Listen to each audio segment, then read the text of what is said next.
Approve na kay Senate President Jesus Escudero ang naging alok ni Senate Minority Leader Coco Pimentel sa ginawang pagbalangkas ng rules sa impeachment trial para kay Vice President Sara Duterte. At ayon kay SP Escudero, makipag-ugnayan na ang legal team ng Senado kay Pimentel para masimulan ang nasabing proseso.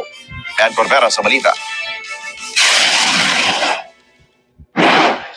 Tinanggap na ni Senate President Francis Escudero ang alok na tulong ni Senate Minority Leader Coco Pimentel para bumalangkas ng rules sa impeachment trial laban kay Vice President Sara Duterte.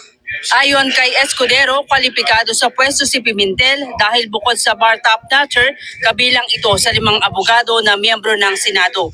Sabi ni Escudero, nakikipag-ugnayan ng legal team ng Senado kay Pimentel para simulan ang pagbalangkas ng rules. Kailangan anya ngayon pa lang matalakay na ang rules para maipalam sa mga senador at hindi na humaba ang debate hinggil dito, oras na isa lang na ito sa plenaryo sa June. Hindi mahalaga sa akin kung sino mamumuna o mamumuno dito, pero anuman tulong ay tatanggapin namin at makikipag-ugnayan. Ang aming opisina at ang legal team ng Senado sa kanya, kaugnay sa kanyang mga ideya sa rules. Hindi ko kinakaila. Part top notcher si Coco, tama siya. Isa siya sa kukonting abogado dito sa Senado. Inamin naman ng senador na wala silang magagawa at hindi maaring tanggihan sakaling magpatawag ng special session ang Malacanang para sa impeachment trial. Pero tanong niya bakit nanggigigil at minamadali ang paglilitis. Ang tanong lang ay kung magkaka-quorum dahil nga nasa kalagitnaan at kasagsagan tayo ng kampanya.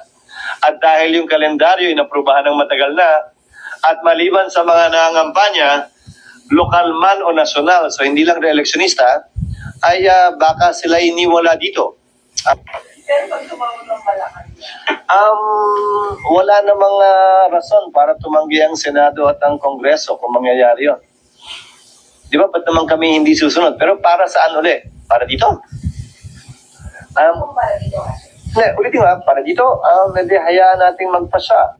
Kung maglalabas naman anya ng ruling ang Supreme Court na pumapabor sa forthwith at uutusan ng Senado na magdaos sa impeachment trial, sabi ni Escudero, pagpapasyahan ito ng lahat ng miyembro. Bilang mga tatayong huwes, hindi anya sila magpapadala sa clamor o anumang demand para umpisahan ang paglilitis. Paano nila sasabihin? Ang sabi, trial shall forthwith proceed. Trial is the reception of evidence, admission of evidence by the impeachment court. Bukas, hindi namin kayang gawin yon dahil wala pang sagot ang nasasakdal. Wala pang reply ang prosecution. Wala pang preliminary conference. So anong i-order nila sa amin specifically? Ayokong pangunahan ng korte. Kaya yung sinasabi din ng ilang prosecutors, kung pwede lang daw, bukas na mismo. Mukhang hindi nila alam ang rules. Hindi namin kayang gawin yon kahit simulan namin yung proseso nang hindi pa nare-refer sa amin.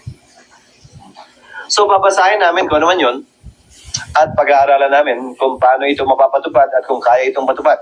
Ulitin ko, nang pang-4 na beses na, nagdesisyon ng Korte Suprema noon, nag-TRO sa Kamara, huwag niyong ituloy yung impeachment ni Chief Justice Davide.